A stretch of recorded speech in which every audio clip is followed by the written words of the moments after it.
Bueno, buen día. ¿Me escuchan bien? Ahí empezamos tarde porque seguramente el que tiene que habilitar esto se ha quedado dormido, ha llegado tarde. Y nadie lo debe controlar y no le debe rendir cuentas a nadie, así que solamente perdimos 20 minutos de clase. Bueno, vamos a hablar de un tema de la teoría constitucional que se llama clasificación de normas constitucionales. No confundirlo con clasificación de constituciones que vimos al inicio de la cruzada, sino clasificación de normas constitucionales, cómo se clasifican dentro del texto de la Constitución las normas de la misma, porque sabemos que no todas son iguales, algunas están destinadas al Estado, otras están destinadas a los individuos, algunas organizan los poderes del Estado, otras establecen las garantías procesales. Bueno, hay una serie de clasificaciones que es la que vamos a ver. Pero antes de empezar con eso, que es lo único que vamos a ver hoy, me gustaría escuchar si tienen alguna duda, pregunta, consulta con respecto a los temas que hemos visto en la última clase, el tema de la intervención federal, el tema de la autonomía de la ciudad de Buenos Aires. No traten de aprender por lo que dicen los periodistas en estos últimos días, porque demuestran su ignorancia permanentemente. Pero bueno, la ciudad de Buenos Aires es autónoma como todas las provincias, tiene un nombre distinto, nada más. Pero bueno, escucho preguntas, si es que hay alguna, o algún tema que ustedes entiendan que habría que repetir.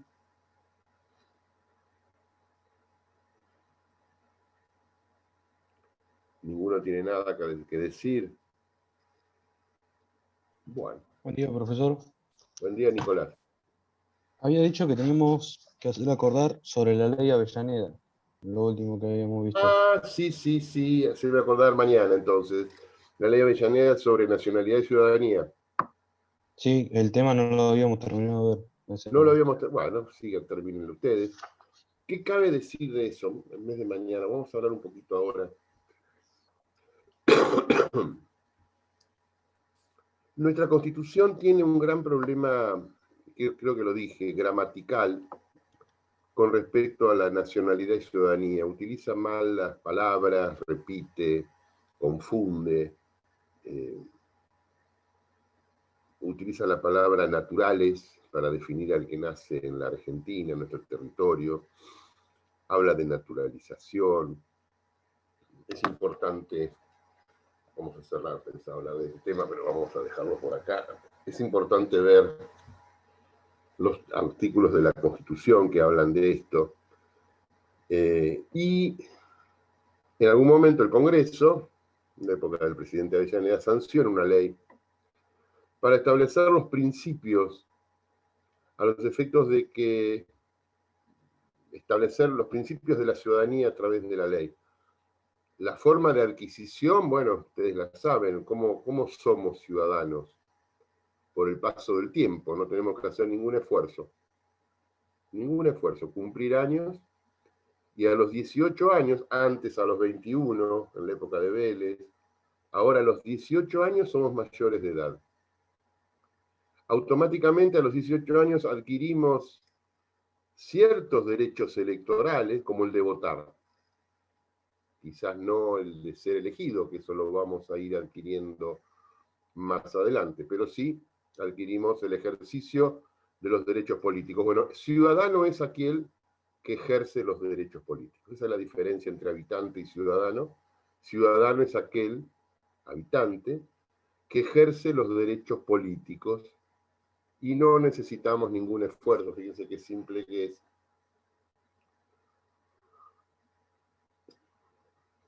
Que se adquiere por el paso del tiempo. La ley Avellaneda establece, entre tantas cosas, la forma de pérdida del ejercicio de los derechos políticos. ¿Cómo perdemos la ciudadanía?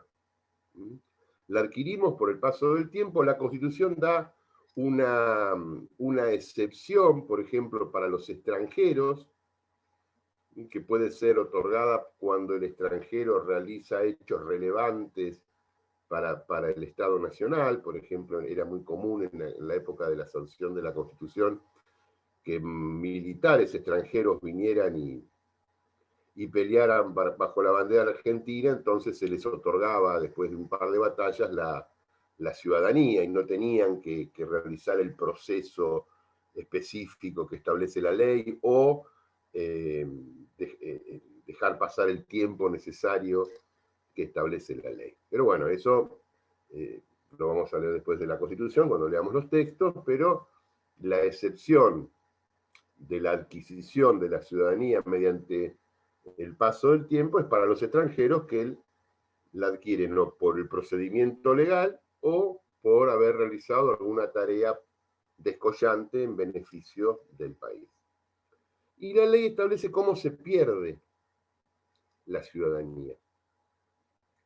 Se pierde por una condena en sede penal, por un delito doloso.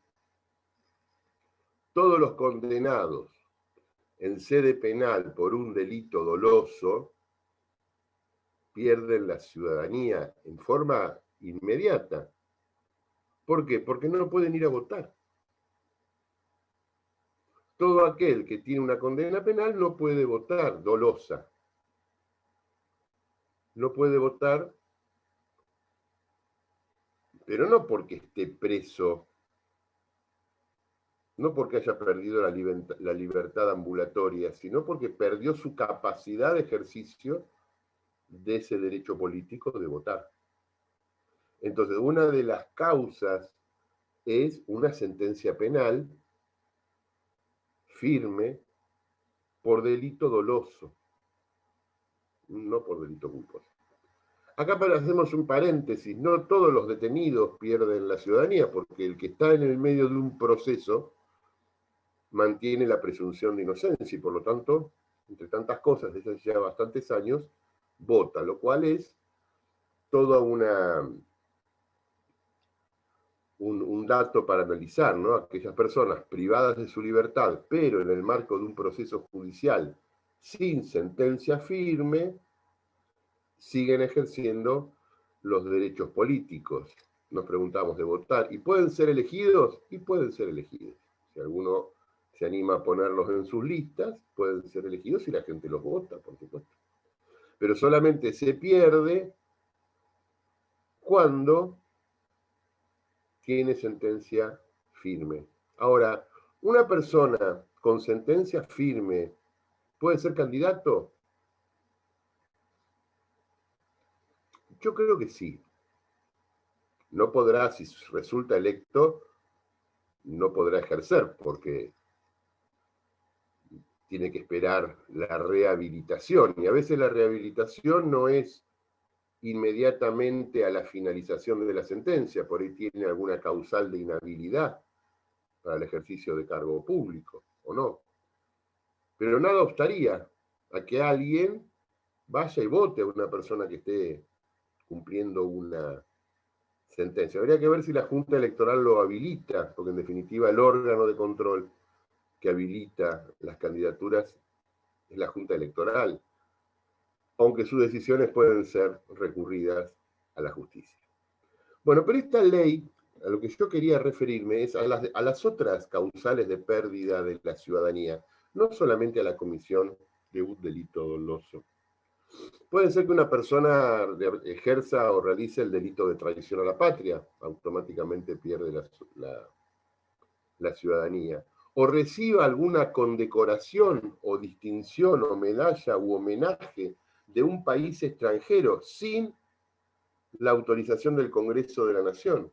Ahí se pierde la ciudadanía. O sea que ven ustedes, si releen la ley, que hay un montón de situaciones por las cuales una persona puede perder la ciudadanía. Por ejemplo, si a ustedes lo llaman de otro país y le entregan una medalla oficial del país y ustedes no tienen el permiso de nuestro país, Esa es una causal.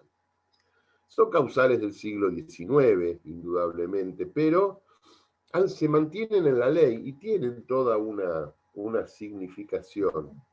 Profe, ¿le puedo hacer una consulta a Graciela? Sí, la que quiera, dígame. También habla de quebrados fraudulentos. No sé Bueno, un bien. quebrado fraudulento es una sentencia penal condenatoria, quebrado. Cuando el concurso civil es en fraude a los acreedores. Porque una persona puede tener un comercio y le puede ir mal.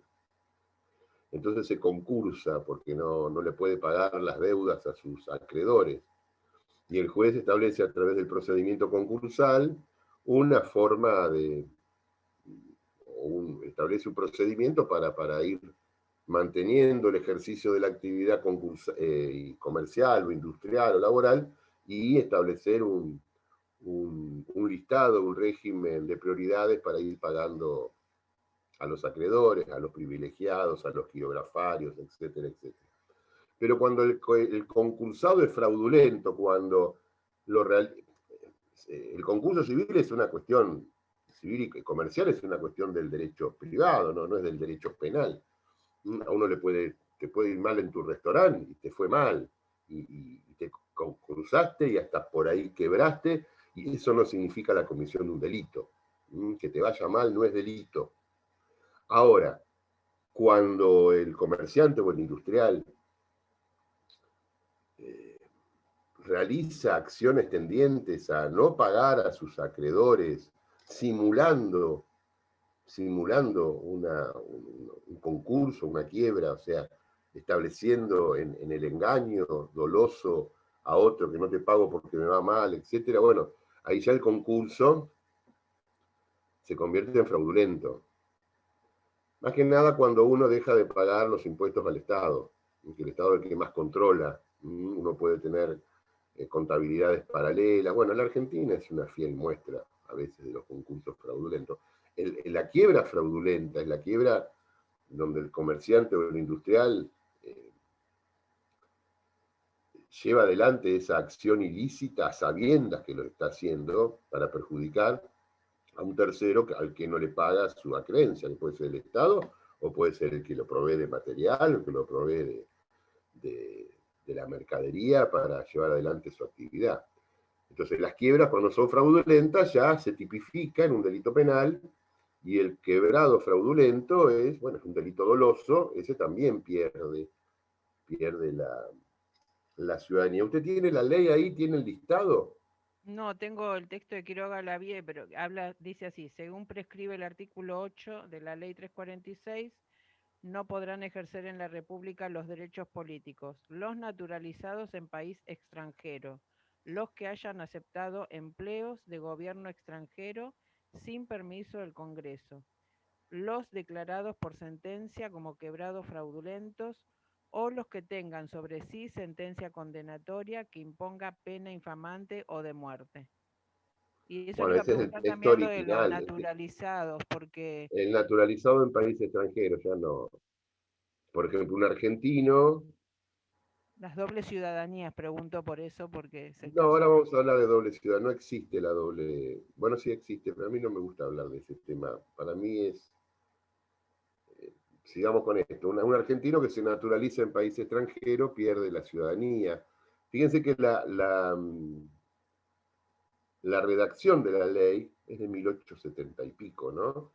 1880 y pico. Es una ley que está vigente todavía, porque esta ley fue modificada, de hecho, en el gobierno militar de 1976 en adelante, y fue restablecida en su vigencia a partir de la vuelta a la democracia en 1984. Con algunas modificaciones, esta ley está vigente. Pero esta ley habla, más allá de las causales, de la pérdida de la ciudadanía, que es eso, que es la capacidad de ejercer los derechos políticos que adquirimos por el paso del tiempo. La ciudadanía se pierde, pero puede volver a obtenerse. La ciudadanía se pierde, pero puede volver a obtenerse. Cuando uno cumple la pena impuesta, si hubiera un delito penal, o por algún indulto. O sea, cuando uno recupera su capacidad jurídica plena, una persona que está presa 3 años, perdió esos 3 años la ciudadanía, salió y ya es ciudadano de vuelta, porque cumplió su pena. No es eterna la pérdida de la ciudadanía. Se puede perder más de una vez, se puede perder 2 veces, 3 veces. Entonces la ciudadanía se obtiene por el paso del tiempo, se pierde por alguna de las causales de la ley y se vuelve a obtener. Y es una condición para el ejercicio de funciones electivas, ser ciudadano. Van a ver ustedes, cuando veamos los requisitos para ser diputado, senador, presidente, en todas estas categorías existe el requisito del ejercicio de la ciudadanía. Eso por un lado. Ahora vamos a la nacionalidad. Entonces la ciudadanía se obtiene por el paso del tiempo, se mantiene, se pierde, se vuelve a recuperar. Vamos a la nacionalidad.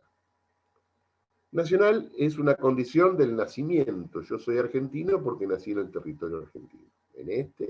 Puedo haber nacido arriba de un barco en el mar argentino, puedo haber nacido en un país extranjero, pero soy el hijo del embajador. Entonces soy natural del país en el cual nací. Y esto es inalterable. La nacionalidad no se pierde. La nacionalidad no se pierde.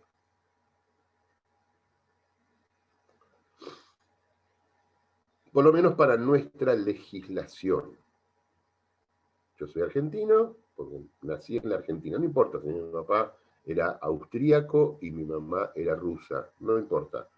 Yo nací en la Argentina, soy argentino. Es una definición constitucional en base a una política demográfica. Este es un territorio muy grande y muy despoblado, por lo tanto la Argentina necesita tener argentinos, y la mejor manera de hacer argentino es naciendo. Ese fue el criterio de la Constitución, que elabora toda una política demográfica, no solamente por darle el carácter de argentino al que nace en la Argentina, por más que los padres sean españoles, europeos, que era la habitualidad en aquel momento, sino por convocar el proceso migratorio. Entonces la nacionalidad no se pierde. 2 cuestiones aquí. Esa ley 348, 346, no me acuerdo el número, que fue modificada en el gobierno militar de 1976 en adelante, que después vuelve, con algunas modificaciones, vuelve a su vigencia, pero durante ese lapso, entre el 76 y el 84, nuestra ley de nacionalidad y ciudadanía también admitía la pérdida de la nacionalidad. Fíjense. ¿Y en qué se convierte una persona que pierde su nacionalidad? Pregunta de examen. ¿En qué se convierte una persona que pierde su nacionalidad?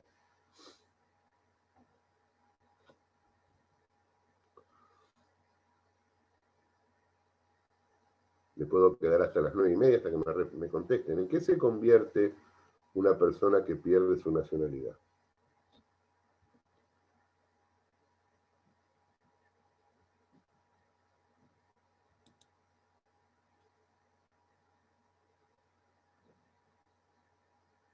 Nadie sabe.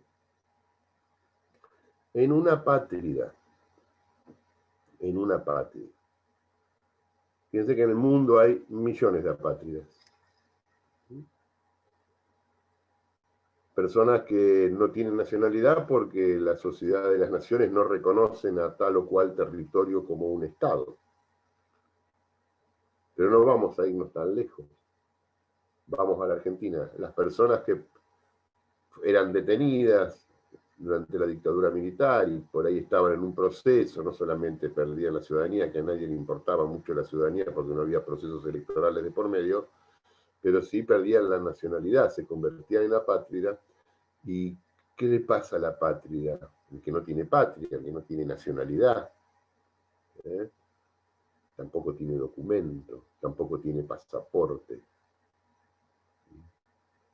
tampoco puede ser aceptado como exiliado en una embajada extranjera porque no tiene país de origen. Esto era todo, la verdad, era una condena excesiva. Quitarle la nacionalidad, dejás de ser argentino.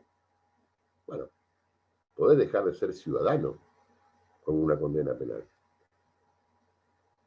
Solamente hubo 2 países que aceptaban apátridas argentinos, que hay que estarles eternamente agradecidos, ¿no? Suecia y Francia. En alguna medida Venezuela, de aquella Venezuela democrática que todavía existía en la década de los 70 y de los 80. Pero bueno, esa ley se modifica. Fíjense qué terrible esta sentencia, ¿no? Creo de las sentencias más terribles que te puedan poner a alguien, perder la nacionalidad. Hoy las Naciones Unidas tienen todo un organismo que trabaja sobre estas cosas, que en aquel momento no existía. Porque hay muchas comunidades en el mundo que son parias, que no tienen... Los judíos no eran apátridas hasta 1948, que se establecen en un lugar y pelean y buscan su territorio y luego son reconocidos. Pero toda esa diáspora del pueblo judío era sin nacionalidad porque pertenecían a los estados donde tenían sus domicilios. Entonces cuando ellos se asientan en un territorio, ahí la reconocen. El pueblo kurdo, que habita el Kurdistán, que no son de un lado, no son ni rusos, ni turcos, ni esto, ni lo otro, los armenios en su momento. Hoy hay muchas comunidades en el mundo, pero esto es un tema referencial. En la Argentina, es para que sepan, en algún momento de nuestra triste historia, una de las accesorias a una condena penal podía ser la pérdida de la nacionalidad, lo cual, finalizada la condena penal, el que salía de la cárcel era un apátrida, indocumentado, que no podía hacer ningún trámite, que no podía conseguir nada, no podía identificarse porque había perdido su nacionalidad. Cuando se recupera la democracia a partir de 1984, una de las primeras cosas que se hacen es modificar esta ley y volverla en gran parte a su texto original, incorporando todo el procedimiento de la ciudadanía por opción. Y acá vamos a hacer otro paréntesis, este tema de la doble ciudadanía que está tan en boga. Sabemos que doble nacionalidad no puede haber. Una persona no puede haber nacido en 2 lugares al mismo tiempo. Entonces, primero para precisar el lenguaje. Doble nacionalidad no puede haber, porque una persona no puede haber nacido en 2 lugares. Yo no nazco en la Argentina y en Italia al mismo tiempo. Porque para nuestra ley, porque a la persona la rige la ley de su nacimiento, para nuestra ley, soy argentino porque nací acá. Ahora, para la ley italiana,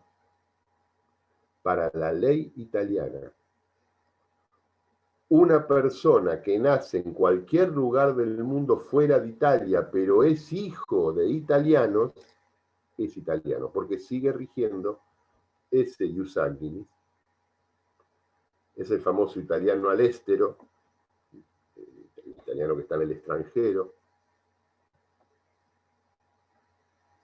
que es italiano porque su padre o su madre o su abuelo o su abuela, creo que hasta el 2º o 3er grado de parentesco,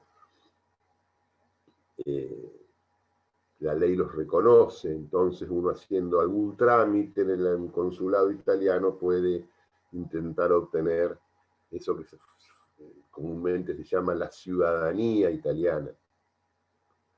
Pero eso no significa que un argentino que es ciudadano argentino, cuando obtiene la ciudadanía italiana, no significa que se convierta en italiano. Para el derecho argentino. Para el derecho argentino eso no existe. Para el derecho italiano esa persona sí, porque por el ius sanguinis es italiano, y obtiene entonces esa famosa carta de ciudadanía, y algunos lo vulgarizan diciendo tengo la doble ciudadanía. Bueno, ¿Qué significa tener doble ciudadanía? Que podés votar acá y podés votar allá, porque sos ciudadano. Ahora, tengo la doble nacionalidad. Es un tema distinto, porque para el derecho argentino no tenés doble, no existe la doble nacionalidad. Y para el derecho italiano tampoco. O sos italiano o no sos italiano. Pasa que su legislación es distinta a la nuestra porque admite este famoso ius sanguinis.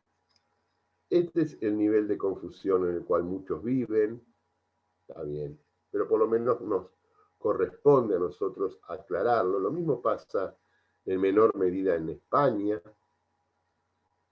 Lo que pasa es que ahora los que obtienen esa ciudadanía obtienen también la ciudadanía o el pasaporte verde, el pasaporte de la Comunidad Europea. Entonces, bueno, tienen los derechos, privilegios, por supuesto, que tienen los miembros de esa Comunidad Europea, que son muchos e importantes. En resumen, y para ir al tema que yo quería hablar hoy, vamos a parar 5 minutitos y vamos a seguir. La nacionalidad se adquiere por nacimiento, la ciudadanía por el paso del tiempo, se pierde por una sentencia condenatoria o algunos de los causales de la ley, se puede volver a recuperar. Y lo que sí vamos a leer antes de frenar un ratito es el tema de la extranjería, porque bueno, ahora está en debate, ustedes habrán visto por televisión en los últimos tiempos todo este debate de la expulsión de extranjeros, todo este debate sobre la expulsión de extranjeros que delinquen. Yo no sé qué opinan, pero bueno, vamos a leer el artículo 20 y después vamos a tratar de tener una opinión, porque sobre todos los temas deberíamos tener una opinión. El artículo 20 dice: los extranjeros gozan en el territorio de la nación de todos los derechos civiles del ciudadano. Pueden ejercer su industria, comercio y profesión, poseer bienes raíces, comprarlos y enajenarlos, navegar los ríos y las costas, ejercer libremente su culto, testar y casarse conforme las leyes. No están obligados a admitir la ciudadanía. No están obligados a admitir la ciudadanía. Ni pagar contribuciones forzosas extraordinarias.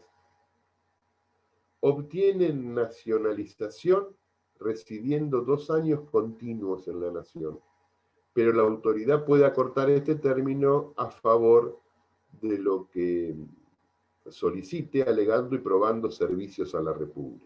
O sea que el extranjero tiene un régimen constitucional especial que lo asimila al natural, porque ejerce todos los derechos civiles del argentino. El extranjero puede entrar, puede comprar una casa, puede trabajar, puede ejercer la industria, puede ejercer el comercio, puede casarse, puede hacer un testamento. Dice, no está obligado a admitir la ciudadanía, puede ser extranjero toda la vida o puede iniciar el trámite para obtener lo que se llama la carta de ciudadanía, ese famoso, o sea, la redacción no es buena, yo se los dije desde el inicio, ahí el extranjero se naturaliza argentino y obtiene la ciudadanía. Y empieza a votar en las categorías que puede votar, y puede ser candidato, y puede ejercer cargos públicos. Pero no tiene la obligación de hacerlo. El extranjero que mantiene su extranjería no tiene ninguna obligación de naturalizarse argentino. Si lo hace por una cuestión personal. Fíjense que ustedes se van a encontrar en la profesión, yo me lo encuentro habitualmente, cuando se identifican las personas, el extranjero, el italiano, que en su documento, lo que sí se radican, no están escondidos. El extranjero entra, puede entrar como turista, tiene determinado plazo de residencia y se tiene que ir, o puede iniciar los trámites de radicación sin perder su identidad. Se radica y obtiene el DNI argentino, DNI para extranjeros. DNI para extranjeros. y si se naturaliza, obtiene esa categoría distinta, sigue teniendo un documento argentino, pero ya es un extranjero naturalizado. ¿Qué pasa cuando este extranjero, sin naturalizarse, cuando este extranjero comete un delito? Como cualquier argentino, se robó una casa, lo agarran, lo procesan y le dan 5 años de cárcel. Va a la cárcel, está 5 años, a los 5 años y un día sale. Ahora, todo este debate que se ha generado acerca de la expulsión, a mí no me convence. La verdad que yo no estoy a favor de la expulsión. No estoy a favor de la expulsión. Sí estoy a favor de que cumplan la pena, como cualquier argentino. O como cualquier argentino que se va o que comete un delito fuera del país, ¿no? Y lo meten preso en alguna cárcel brasilera, una cárcel paraguaya, dicen que son terribles. Pero bueno, acá en la Argentina hay muchos extranjeros cumpliendo su sentencia y después terminan. ¿Por qué la expulsión? Porque el problema para mí, digamos, esta es mi posición, yo no creo en la expulsión, me parece inconstitucional que se expulse al extranjero por haber cometido un delito. Yo creo que si comete un delito en la Argentina y es juzgado y es condenado, lo tiene que cumplir. No expulsarlo y que lo cumpla en otro país, o expulsarlo después del cumplimiento o antes del cumplimiento. Porque en definitiva me parece que no es así. Ahora, ¿cuál es el problema? Eso es cuando el extranjero ya está residiendo y comete. El problema es cuando ingresa. Yo el control lo haría cuando ingresa una persona, a ver si tiene antecedentes. Yo no le daría la residencia, o cuestionaría, o haría más difícil el procedimiento de la residencia, y ni hablar de la naturalización. Pero no la expulsión, me parece que no corresponde. Y hay un gran tema con la extranjería en la Argentina, porque la Constitución, en el artículo 25, dice lo siguiente: el gobierno federal fomentará la inmigración europea y no podrá restringir, limitar ni gravar con impuesto alguno la entrada en el territorio argentino de los extranjeros que traigan por objeto labrar la tierra, mejorar las industrias e introducir y enseñar la ciencia y las artes. Bueno, este es un artículo de 1853. Hoy sería inimaginable que alguien pudiera redactar un artículo así, porque sería clasista, porque aparecerían los hermanos latinoamericanos que nos dirían que rompemos el principio de igualdad, que esto, que lo otro. Fíjense, pero en 1853 el constituyente, siguiéndolo Alberdi, decía que fomentará la inmigración europea, porque se necesitaban maestros, se necesitaban ingenieros, arquitectos, músicos, profesionales, médicos. Era lo que llamaban la inmigración deseada, pero después llegaron Fue una política extranjeros que eran migratoria, campesinos. no estaba, por lo menos mi abuelo, mi bisabuelo no estaba en ese margen, No, el en mío ese tampoco. rango. Los parientes nuestros que vinieron de Europa, yo siempre trato de contextualizar, por lo menos los míos, se vinieron acá porque allá no tenían de qué comer y no habían ni terminado la escuela. No era la inmigración deseada, la nuestra, ¿eh? La inmigración deseada La era deseada es la del artículo, pero lo que llegó es el otra cosa. industrial, el capitalista, el médico, el arquitecto, el ingeniero, el docente, el maestro universitario. Esa era la inmigración deseada, porque era lo que se necesitaba en un país que no tenía estos recursos y no no se grabará con impuesto alguno al que viniera a labrar la tierra, a mejorar la industria, a introducir y enseñar las ciencias y las artes. Bueno, este era el objetivo de la Constitución, igual que en el preámbulo, ¿no? Cuando la convocatoria Es una convocatoria amplia a todos los hombres del mundo que quieren habitar este suelo, y la invocación religiosa, que no es una invocación a una religión en particular. Bueno, se estaba buscando toda esta cuestión de atraer al europeo, lo que se tenía en vista era el europeo del norte, el mismo que había ido a la costa este de Estados Unidos. Bueno, vinieron nuestros bisabuelos, que eran europeos del Mediterráneo, que quizás no vinieron por este concepto, pero bueno, la Argentina fue generosa con esto. Entonces el extranjero fue convocado. Lo que pasa es que en los últimos tiempos lo que nosotros vemos de la extranjería es algo distinto. Nosotros vemos un proceso migratorio de los países vecinos. ¿Y quién va a venir del país vecino? ¿El que esté bien? No, va a venir el que esté mal, porque los que vinieron de Europa eran los que estaban mal. Si mi bisabuelo hubiera sido un tipo exitoso, yo estaría viviendo en la Toscana italiana. Pero como a mi bisabuelo le fue mal y a él y a sus hermanos no tenían de qué comer, se vinieron para acá. No nos olvidemos nunca de eso. No somos nietos y bisnietos de europeos exitosos. ¿Mm? No. Es dura la realidad, pero es así.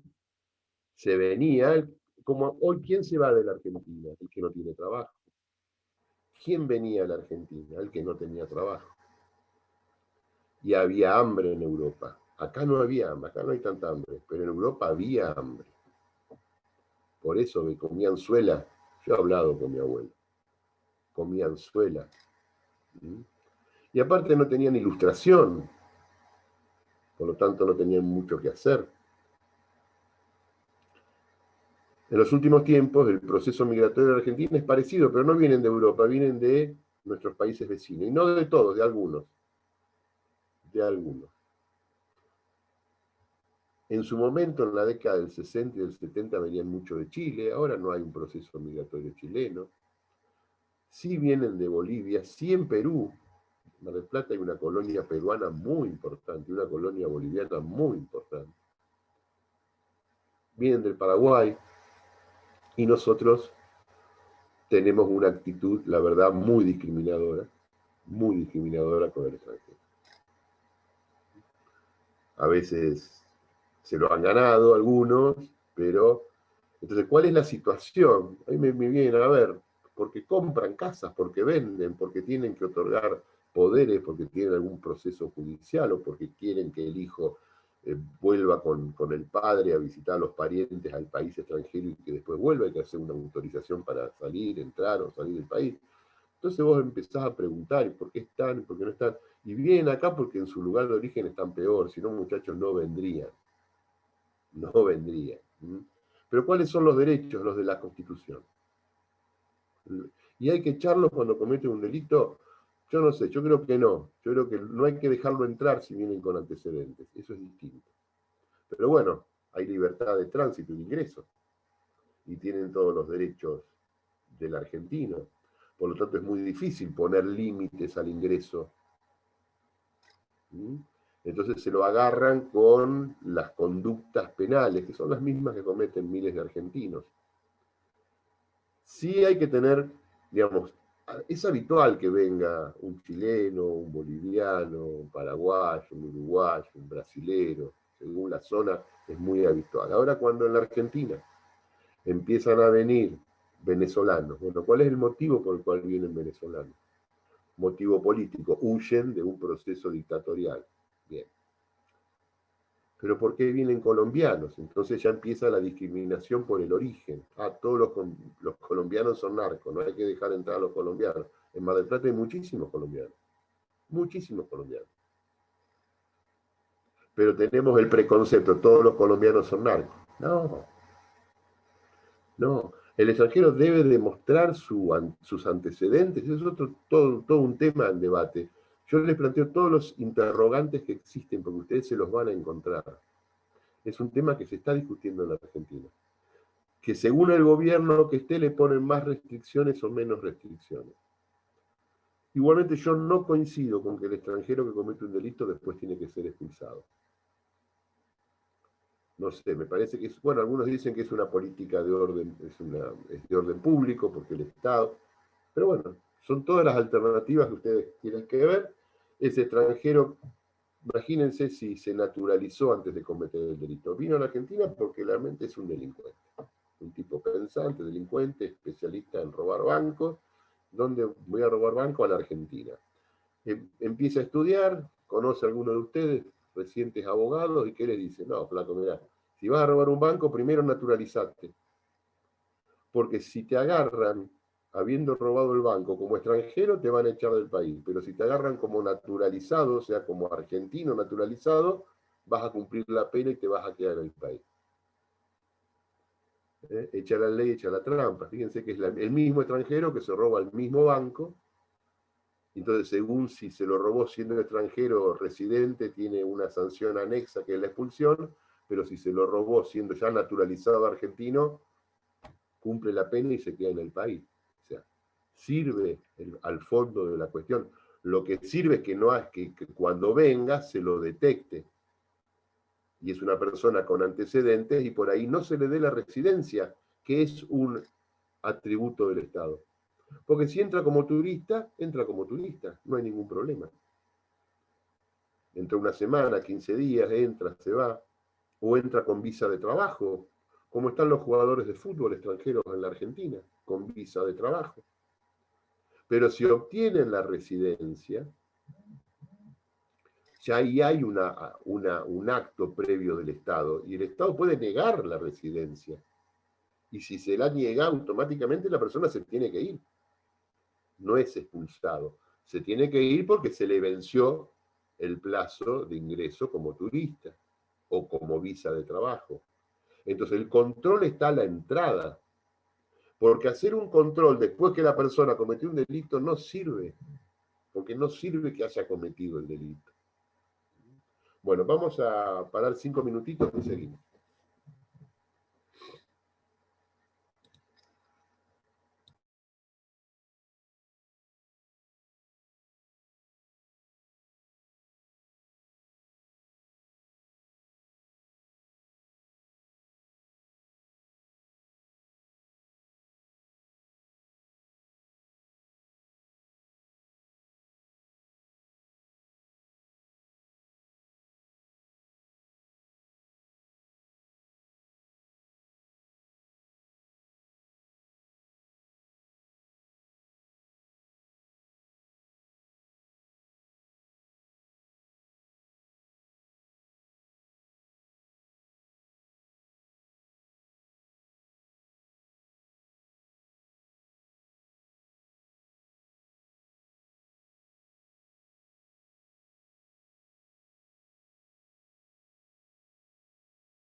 Bueno, seguimos.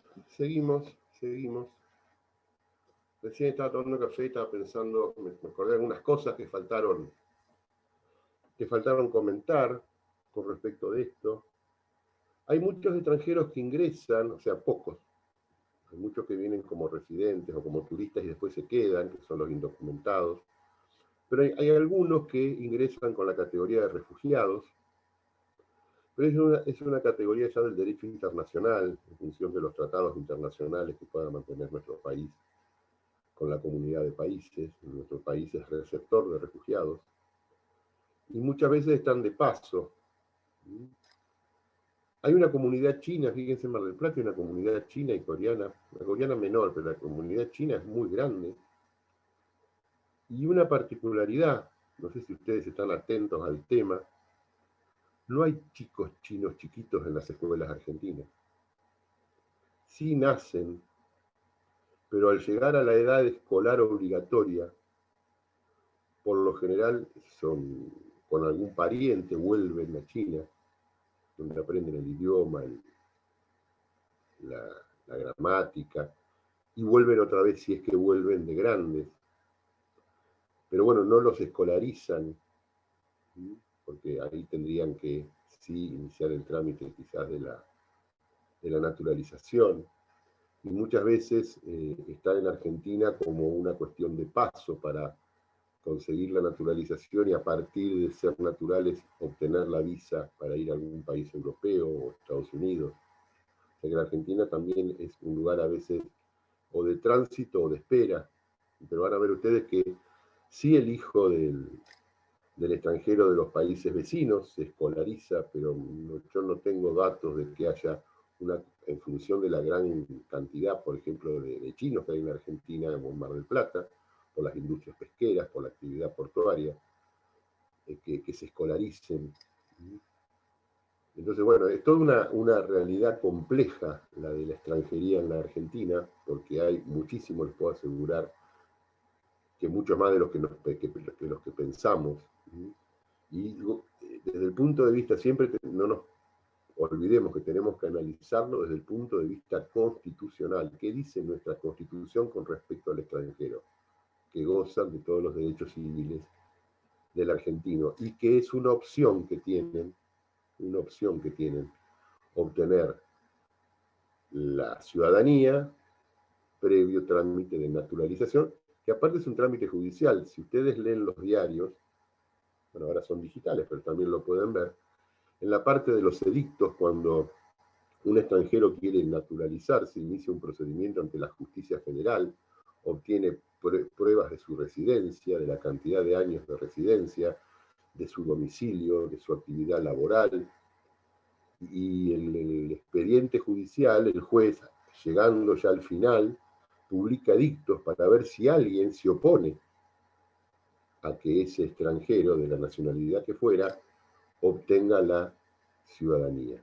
Entonces hay un proceso de oposición y luego el juez dicta la sentencia. Y la sentencia es la famosa carta de ciudadanía que permite a la persona ya obtener su naturalización y con el paso del tiempo ejercer los derechos del ciudadano, poder votar y eventualmente, según en la provincia en que se encuentre, poder ser elegido.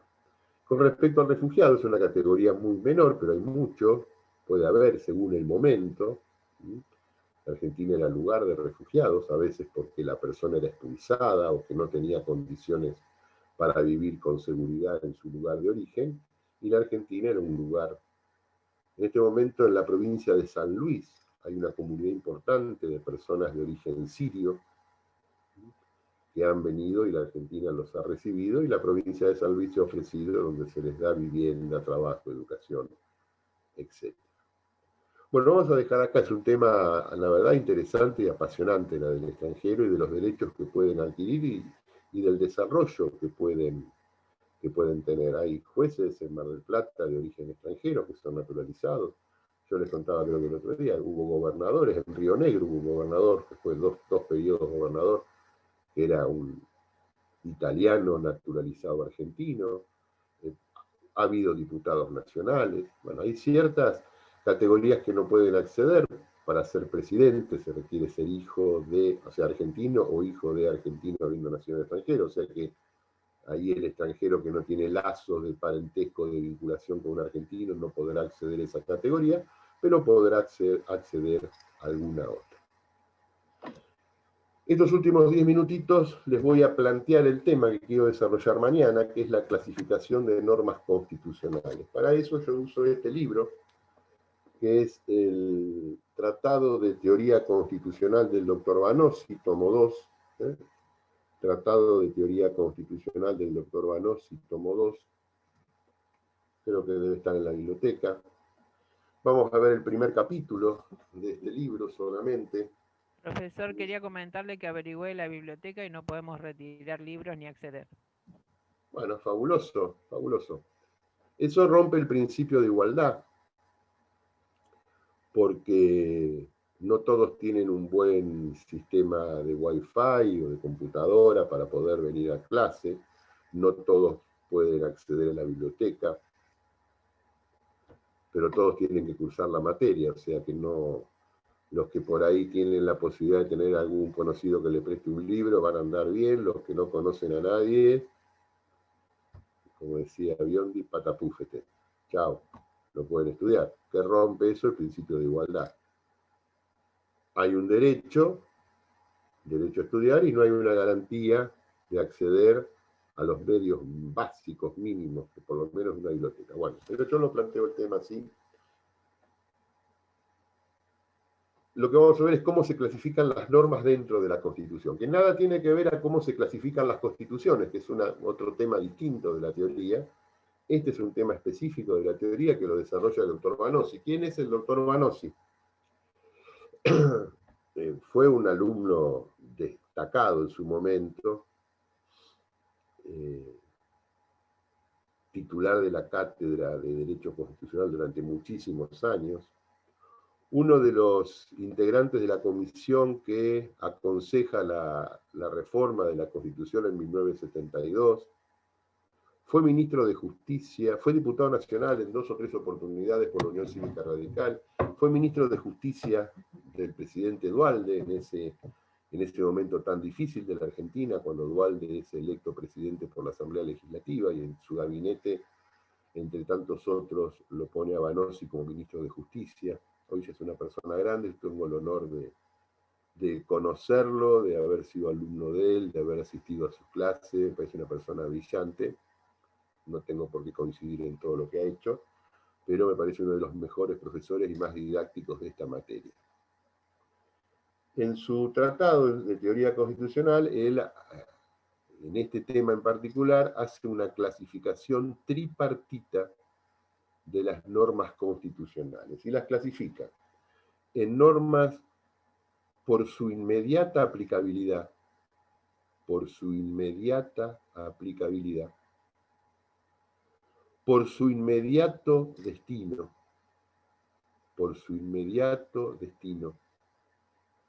y por su disponibilidad. Repito, las clasifica a las normas constitucionales por su aplicabilidad, por su destino y por su disponibilidad. Vamos a la primera. Por su aplicabilidad. La pregunta es, ¿todas las normas que están en la Constitución se aplican por su simple existencia? ¿Todas las normas de la Constitución se aplican porque están en el texto constitucional? Y entonces esta clasificación tiene una subclasificación. Entonces, por su aplicabilidad, las vamos a ver entre normas operativas y normas no operativas. Operativas y normas no operativas. Las operativas son las que se aplican por su sola existencia. Las no operativas, dice Vanossi, son las que tienen una aplicación diferida,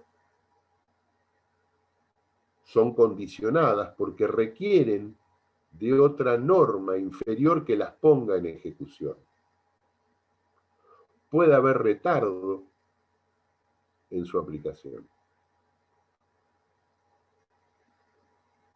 Repito el primer concepto, entonces, por su inmediata aplicabilidad, la pregunta que nos hacemos es, tenemos una norma en el texto de la Constitución. Por su sola existencia, la vamos a aplicar. Fíjense el artículo 14. Todos los habitantes gozan de los siguientes derechos de acuerdo a las normas que reglamentan. O sea, el artículo 14 es una norma no operativa. Ya de la lectura misma, surge que no es operativa porque todos los derechos enumerados en el artículo 14 necesitan una ley que los reglamenten. Y a veces esas leyes no están, como la del artículo que pide, que habla del establecimiento del juicio por jurados. Esa ley nunca se dictó. Por lo tanto, ahí tenemos una norma no operativa o de aplicación diferida, o porque requiere de una ley del Congreso o requiere de una actividad estatal que hasta el momento no se ha cumplido. Normas operativas o autoaplicativas, porque se aplican por su sola existencia. El ejemplo más notorio es el del artículo 23 de la Constitución, del estado de sitio. No hay ley que reglamente el estado de sitio. El estado de sitio actúa por su sola existencia en el texto de la Constitución. Y el Congreso establece el estado de sitio por ley o el presidente por decreto, si es el caso, si se dan las condiciones que establece el artículo, que pide el artículo 23. No requiere de una ley. Es más, ha habido muchísimos intentos, desde 1853 en adelante, muchísimos intentos de sancionar una ley general, tanto de estado de sitio como de intervención federal, y nunca se ha dictado. Y eso no quiere decir que estemos en falta. Eso es una decisión política que ha tomado el Poder Legislativo de no reglamentar las instituciones de emergencia. Entonces tenemos ahí normas autoaplicativas, operativas y autoaplicativas, que se ponen en ejercicio cuando se dan las causales y que no requieren de ninguna actividad, de ningún órgano estatal para poder aplicarse. Por el contrario, las normas no operativas, o sea, las programáticas, según algunos autores que ustedes van a leer, no operativas o programáticas podríamos tomarlo como ejemplos, como sinónimos, mejor dicho, son las que requieren de un acto posterior de la autoridad estatal que las reglamente y las ponga en funcionamiento. El derecho a transitar, por ejemplo, o el derecho a salir del país.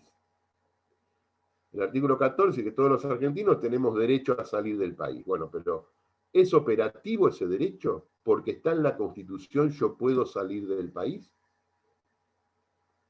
¿O requirió de una reglamentación, de una actividad de los órganos estatales, en este caso de una ley del Congreso o de reglamentaciones del Poder Ejecutivo que establece, bueno, para salir del país tengo que tener un documento, tengo que salir por un lugar habilitado, tiene que haber un registro, si estoy con un pedido de captura y quiero salir del país me van a detener, si soy menor de edad, por más que tenga pasaporte y documentos, pero voy solo, no me van a dejar salir.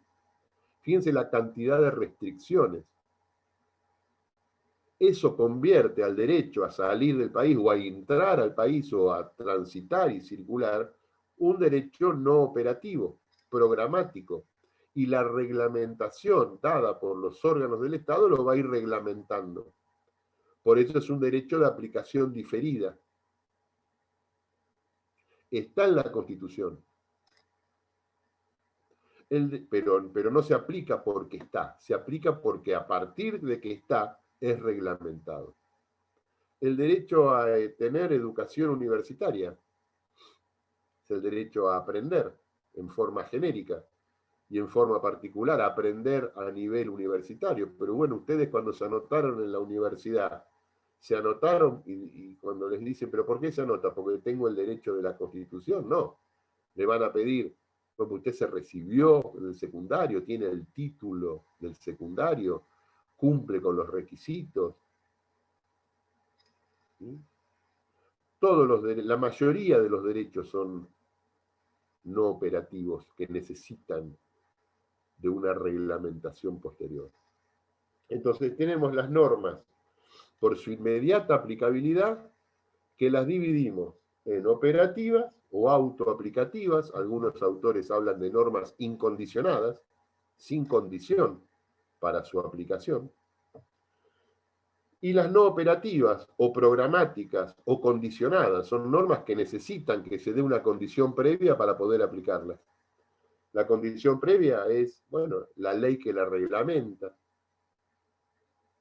Y puede haber normas que nunca han sido reglamentadas, como el juicio por jurado. La no reglamentación no altera su vigencia, no altera su validez, altera su vigencia.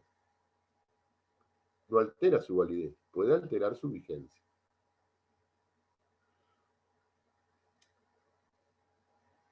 Operativas y no operativas. Segunda clasificación, por su inmediato o próximo destino, o sea, ¿a dónde están destinadas? Y acá podemos tener las normas de conducta y las normas de organización. Normas de conducta y normas de organización. Las normas de conducta son las que están en la Constitución, pero están dirigidas a los particulares, a los habitantes, sean nacionales o extranjeros.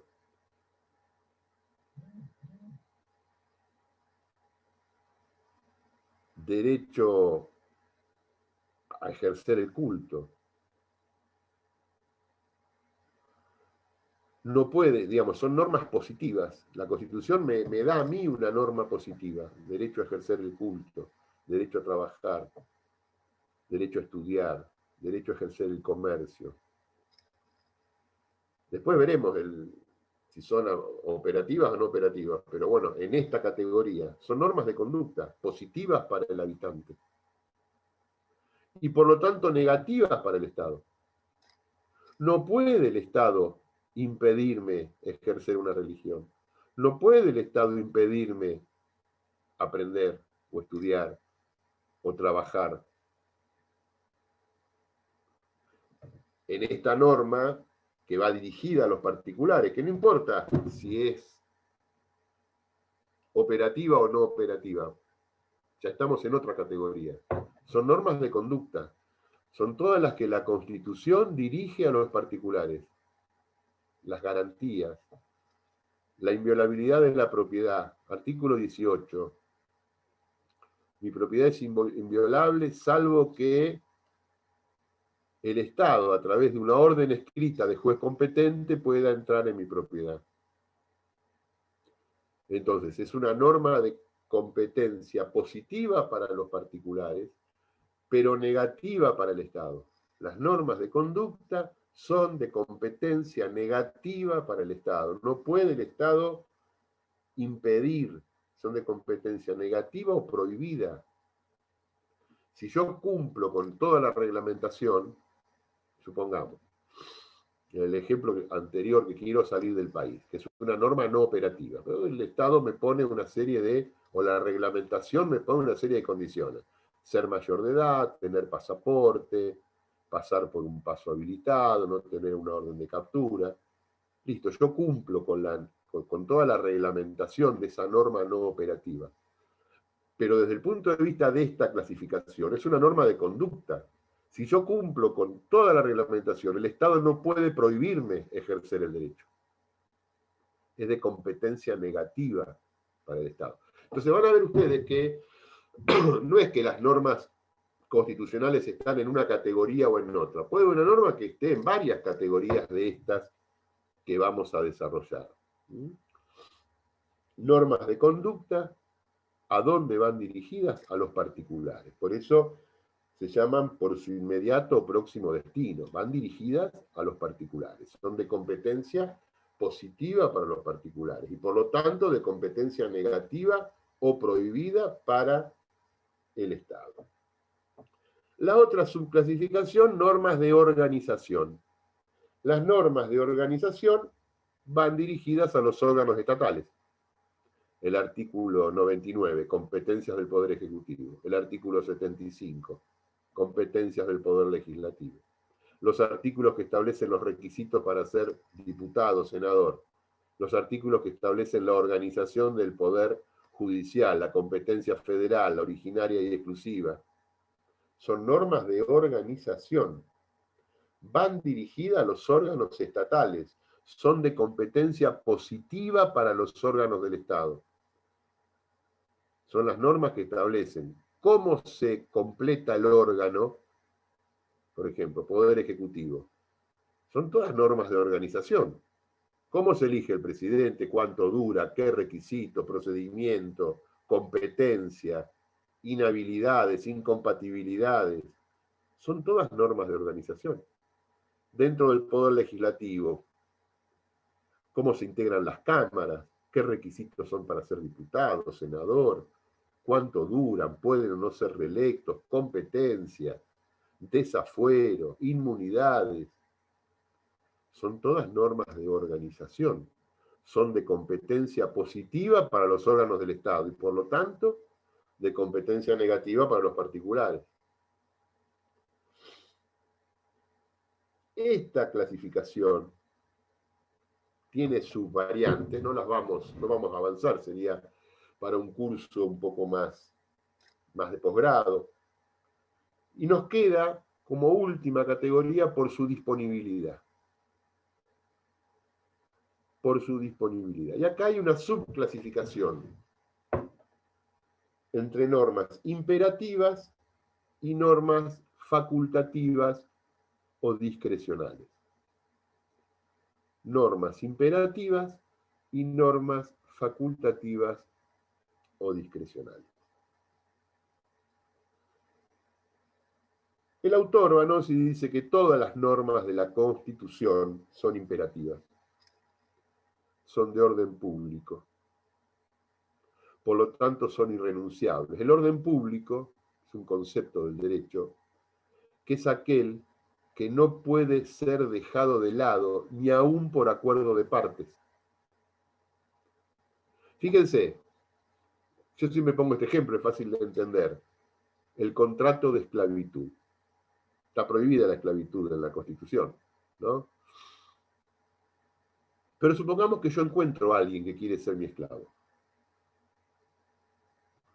Y firmo un contrato. Y le digo, bueno, vas a partir de ahora sos mi esclavo. El tipo acepta ser mi esclavo. Yo me obligo a darle alojamiento y comida. No le pago sueldo, porque si no sería un contrato de trabajo. No le pago sueldo. Hay un estipendio puede ser, pero no sueldo. Es un contrato de esclavitud. El tipo está a las 24 horas a mi disposición, no tiene vacaciones, no tiene derechos laborales, no se jubila. Y él está de acuerdo. ¿Podría funcionar eso? Él está de acuerdo. No podría funcionar. Porque la abolición de la esclavitud está en un texto constitucional y todas las normas de la Constitución son de orden público. O sea que yo tengo que cumplirlas y no puedo violarlas, aún con acuerdo de parte. No podemos ponernos de acuerdo, 2 o 3, para hacer un contrato de esclavitud. El orden público es ese, aquel que no puede dejar de cumplirse ni aún por acuerdo de partes. La mayoría de las leyes de derecho público son de orden público. Supongamos que la velocidad máxima para ir en la ruta son 120. Supongamos que nos ponemos todos de acuerdo para no cumplirla, e ir a 150. Bueno, cuando se cae el orden público también aparece la anarquía, como consecuencia política. Pero bueno, volvamos a esta clasificación por su disponibilidad. Normas imperativas y facultativas. Las imperativas son de orden público. Todas las normas de la Constitución son de orden público. No podemos dejar de cumplirlas, ni aún por acuerdo de parte. Y si hubiera acuerdo de parte, se derrumba. Entraríamos en lo que ya vimos cuando clasificamos los tipos constitucionales, el tipo empírico sociológico del cual hablan los procesos de desconstitucionalización. Cuando un Estado entra en un proceso de desconstitucionalización, cuando deja de regir la norma y la realidad la pasa por arriba. En este ejemplo, estamos en las normas imperativas de orden público, pero la clasificación también nos habla de normas discrecionales y podemos encontrar en el ámbito del derecho que tenga una cobertura constitucional, aunque no en la propia Constitución, pero hay normas discrecionales.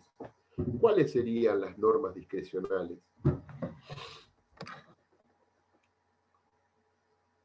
Las que puedo dejar de aplicar, aquellas a las que puedo renunciar. ¿A qué derechos puedo renunciar yo? Y esto lo tienen que saber como estudiantes de segundo año, y con esto terminamos la clase de hoy. ¿Qué derechos son renunciables? No me sorprendan negativamente. ¿Qué derechos son renunciables, muchachos? Los derechos patrimoniales. Yo no puedo renunciar a mi nombre, a mi domicilio. Los derechos de la personalidad son irrenunciables. Pero los derechos patrimoniales, por definición, son renunciables. Yo puedo renunciar a una herencia. Puedo renunciar a cobrar un premio. Entonces, las normas facultativas o discrecionales son las que tienen que ver con algún tipo de derecho patrimonial en el medio. Pero todo lo demás es de orden público. Todo lo demás es de orden público. Bueno, dejamos acá, son ya 10 menos 25, nos excedimos un poquito, seguimos mañana. Y mañana, bueno, con respecto a la clase de mañana, vamos a ver qué temas ustedes tienen dudas o vamos a charlar sobre los temas que están preparando para el examen, que es el viernes, si no me equivoco, ¿no? ¿Es este viernes o el próximo?